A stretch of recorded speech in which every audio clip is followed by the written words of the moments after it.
Hi everyone, welcome to time travel with social science channel. कैसे हैं आप सब? I hope you are doing well.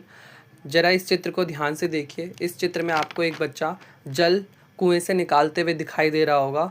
ज़रा सोचिए, जो जल आपको इतनी सरलता से मिल जाता है, अगर वही जल आपको भी इतनी मेहनत करके निकालना पड़े तो कैसा लगेगा आपको। तो जो जल आपको इतनी सरलता से मिल रहा है, वही जल दुनिया के बाकी लोगों के लिए संघर्ष का कारण हो सकता है।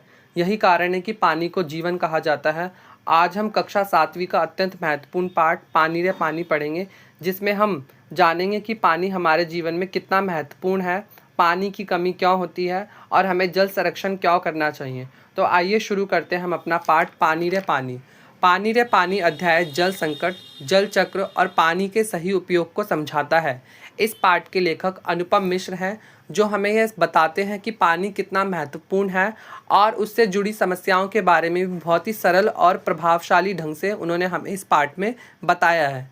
यह पाठ आज की ज़मीनी हकीकत से भी जुड़ा हुआ है, क्योंकि आज के समय में हमें बाढ़ जैसी समस्या का भी सामना करना पड़ जाता है और सूखे की समस्या का भी सामना करना पड़ जाता है। तो यह जो दोनों समस्याएं वो पानी की वजह से ही होती हैं। तो ये दोनों समस्याएं एक ही सिक्के का पहलू हैं, यानी कि अगर पानी अधिक हो तो भी हमें समस्या का सामना करना पड़ता है और पानी कम हो जाए तो भी हमारे सामने समस्या खड़ी हो जाती है और फिर हमें उससे निपटना पड़ता है। तो हमें फ्यूचर में हमें दोनों ही ऐसी समस्याओं का सामना ना करना पड़े, तो उसके लिए हमें क्या करना होगा ये हम इस पाठ में भी समझेंगे। ये हमारा पाठ हमारे जीवन से बहुत ज़्यादा जुड़ा हुआ है।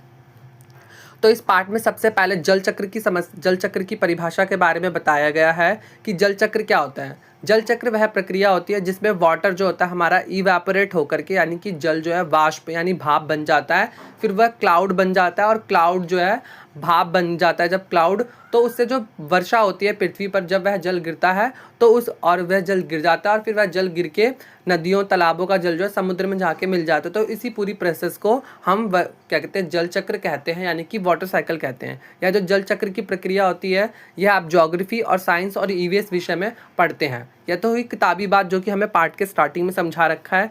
इसके बाद लेखक बताते हैं पाठ में कि जो है हमें जल का कहाँ कहाँ प्रयोग करते हैं। तो आप सब जानते हैं कि जल का प्रयोग हम दैनिक जीवन में हर जगह करते हैं, चाहे वो कारखाना हो, कारखाने यानी कि फैक्ट्रियाँ, चाहे वो स्कूल हो, चाहे वो घर हो, चाहे वो कृषि हो, चाहे बिजली बनाने में हो, तो सभी जगह ऑलमोस्ट हर काम में हमें जल की ज़रूरत होती है।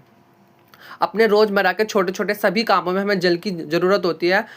और इसके बाद हमें लेखक बताते हैं कि हमें पानी की समस्या का सामना करना पड़ता है। तो हमें आजकल देख रहे हैं कि हमें पानी की समस्या का सामना करना पड़ता है। पानी समय से नहीं आता है शहरों में, ठीक है, पानी बेवक्त आता है। कभी रात को जाग के हम पानी भर रहे हैं, कभी दिन में भर रहे हैं, सुबह सुबह। तो पानी बेवक्त है, पानी का कोई समय नहीं है। ये किन शहरों में ज़्यादा हमें देखने की समस्याएँ मिलती हैं? दिल्ली, मुंबई, चेन्नई, कोलकाता, इन सब जगहों पर हमें, इन सब शहरों में हमें पानी की समस्या का सामना करना पड़ता है अधिक।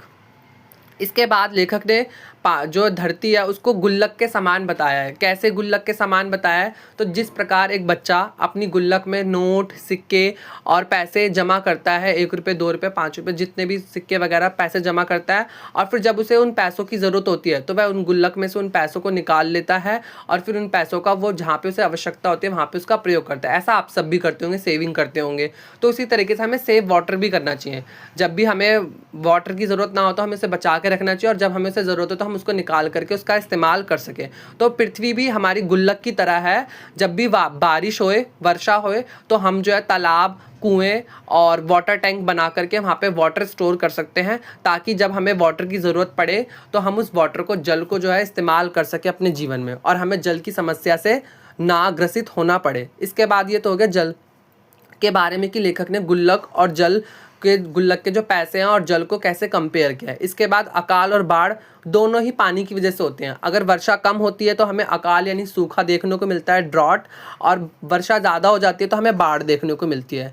सूखा कब? क्योंकि जब हम पेड़ नहीं लगाते तो वर्षा नहीं होती, या फिर हम वाटर स्टोर करके नहीं रखते तो हमें सूखा देखने को मिलता है। और बाढ़ भी हमें वाटर जब वो स्टोर करने के हमारे पास संसाधन नहीं है तो हमें बाढ़ देखने को मिलेगी, क्योंकि हमने तालाबों और कुओं को हमने कचरों से भर दिया और वहाँ पर हमने बिल्डिंग, फैक्ट्रियाँ बना ली हैं, सिनेमा हॉल बना लिए, जिस वजह से जो है पानी स्टोर करने का कोई संसाधन ही नहीं है। अगर हम जल चक्र की समस्या को आसानी से समझ जाते तो हम जल संरक्षण इजीली कर सकते हैं और जल संचय कर लेंगे।